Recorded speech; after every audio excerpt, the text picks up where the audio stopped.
આજે સુરત ખાતે દક્ષિણ ઝોનના પદાધિકારીઓની બેઠક માટે પ્રદેશ ભારતીય જનતા પાર્ટીના યશસ્વી અધ્યક્ષ આદરણીય શ્રી જગદીશભાઈ વિશ્વકર્મા આવ્યા છે. આગામી સ્થાનિક સ્વરાજની ચૂંટણીને ધ્યાનમાં રાખીને મંડળથી લઈને જિલ્લા સુધીના બધા જ કાર્યકર્તાઓને ઝોનસ મળવાનું થાય એ પ્રકારે એમનો ગુજરાત પ્રદેશની અંદર પ્રવાસ ચાલી રહ્યો છે. અને આજે શરૂઆત દક્ષિણ ઝોનથી થઈ છે. બપોર પછી મધ્ય ગુજરાતની અંદર મધ્ય ઝોનની બેઠક છે. 30 તારીખે સૌરાષ્ટ્રની અંદર છે. 1 તારીખે ઉત્તર ઝોનની આ જ શ્રેણીમાં બેઠકનું આયોજન કરવામાં આવ્યું છે. અને પ્રદેશ અધ્યક્ષજીના નેતૃત્વમાં આગામી સમયમાં સ્થાનિક સ્વરાજની ચૂંટણી ભારતીય જનતા પાર્ટી લડવા જઈ રહી છે. જે રીતે ગત 2021ની અંદર ભારતીય જનતા પાર્ટીએ જે વિજય મેળવીને ઇતિહાસ બનાવ્યો હતો, એ નવો ઇતિહાસ બનાવવા માટે થઈને ભારતીય જનતા પાર્ટીના કાર્યકર્તાઓ, દરેક કાર્યકર્તાઓ પ્રદેશથી લઈને બૂથ સુધી બધા કામ કરે એ ધ્યેય સાથે માન્ય પ્રદેશ અધ્યક્ષનો પ્રવાસ ચાલી રહ્યો છે. જે પ્રકારે આપ સૌ જાણો છો કે દેશના યશસ્વી પ્રધાનમંત્રી શ્રી માન્ય નરેન્દ્રભાઈ મોદીજીના નેતૃત્વમાં દેશની અંદર કામ થઈ રહ્યું છે. દેશની અંદર છેવાડાના લોકો સુધી સરકારની યોજનાનો લાભ પહોંચી રહ્યો છે. ત્યારે ગુજરાતની અંદર પણ પ્રદેશ રાજ્યના માનનીય મુખ્યમંત્રી શ્રી ભૂપેન્દ્રભાઈ પટેલ સાહેબના નેતૃત્વમાં ભારતીય જનતા પાર્ટીની સરકાર કામ કરી રહી છે. સરકારની યોજનાકીય લાભાર્થીઓ સુધી પહોંચવા માટેનો પ્રયાસ, સરકારે કરેલા કામો, સાથે સાથે સ્થાનિક સ્વરાજની ચૂંટણી છે. સ્થાનિક સ્વરાજની અંદર પણ ભારતીય જનતા પાર્ટીએ એકમના માધ્યમથી કરેલા કામો એ લોકોને યાદ અપાવીને એ પ્રકારે આવનારા સમયમાં ભારતીય જનતા પાર્ટીના કાર્યકર્તાઓ લોકો સુધી જવાના છે.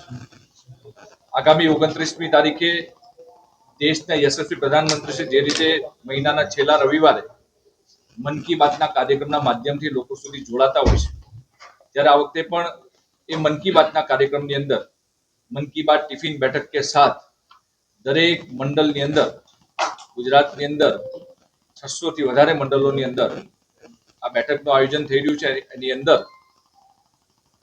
દરેક બૂથમાંથી ઓછામાં ઓછા 5 કાર્યકર્તાઓ જોડાવાના છે.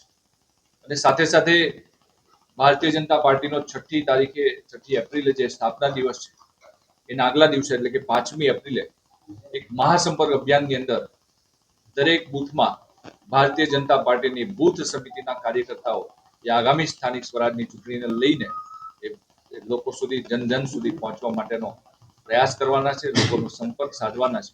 ત્યારે આવનારા સમયમાં પ્રદેશ અધ્યક્ષજીનો પ્રવાસ કાર્યકર્તાઓને ઉત્સાહિત કરવા માટે, પ્રોત્સાહિત કરવા માટે, નવી ઉર્જા, નવી શક્તિ સાથે એ લોકો આવનારી ચૂંટણીમાં કામ કરે એ માટે થઈને અને પ્રદેશ અધ્યક્ષનો પ્રવાસ ચાલી રહ્યો છે. પ્રશાંતભાઈ, સુરત શહેર કાર્યકર્તાઓમાં એક જ પરિસ્થિતિ, અસમંજસ જેવી પરિસ્થિતિ છે કે ભાઈ 60 વર્ષનો જે કાયદો હતો ગત પ્રદેશ પ્રમુખ વખતે, એ આ વખતે એ ચાલુ રહેશે કે નવો નિયમ આવશે? ભારતીય જનતા પાર્ટીની અંદર સામૂહિક નિર્ણય થતો હોય છે. પ્રદેશની ચૂંટણી સમિતિની રચના થઈ ગઈ છે, જે આપણે પાર્લામેન્ટરી બોર્ડ કહીએ છીએ. ભારતીય જનતા પાર્ટીની ચૂંટણી સમિતિની અંદર આનો નિર્ણય થતો હોય છે. જે પણ સામૂહિક નિર્ણય થશે એ આપ સૌને એ મીડિયાના માધ્યમથી અથવા તો પાર્ટીના પ્રદેશ અધ્યક્ષજીના માધ્યમથી આપ સૌને જણાવવામાં આવશે. ચૂંટણીમાં મોંઘવારીના એલપીજીની અછતવાળો મુદ્દો કેવો પડશે? ચૂંટણીની અંદર નાના એકમની ચૂંટણી છે. તાલુકા પંચાયત, જિલ્લા પંચાયત, નગરપાલિકા, મહાનગરપાલિકા, અને ચૂંટણીની અંદર સ્થાનિક મુદ્દાઓ, સ્થાનિક સવલતો અને સાથે સાથે આપ જે કહી રહ્યા છો એ અત્યારે વૈશ્વિક પરિસ્થિતિના કારણે બધું ઉદ્ભવ્યું છે. પરંતુ જે રીતે દેશના યશસ્વી પ્રધાનમંત્રી શ્રી માન્ય નરેન્દ્રભાઈ મોદી સાહેબે દેશના લોકોની ક્યાંય અગવડતા ન પડે એ પ્રકારના પ્રયાસો કર્યા છે, ત્યારે લોકો પણ જાણે છે વૈશ્વિક પરિસ્થિતિના લીધે આ બધું થઈ રહ્યું છે.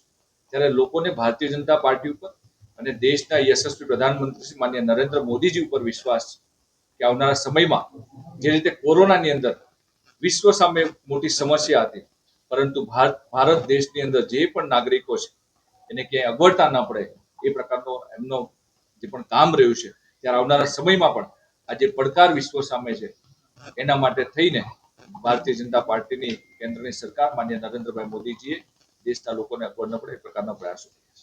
સુરતમાં કચરા કૌભાંડનો મુદ્દો ખૂબ જ ગાજી રહ્યો છે, એમાં કોઈ એક્શન એ મુદ્દે? સુરતની અંદર જે પણ ઘટના બની હશે જે પણ હશે એનું માહિતી લઈને જે કરવાનું થતું હશે કરશું.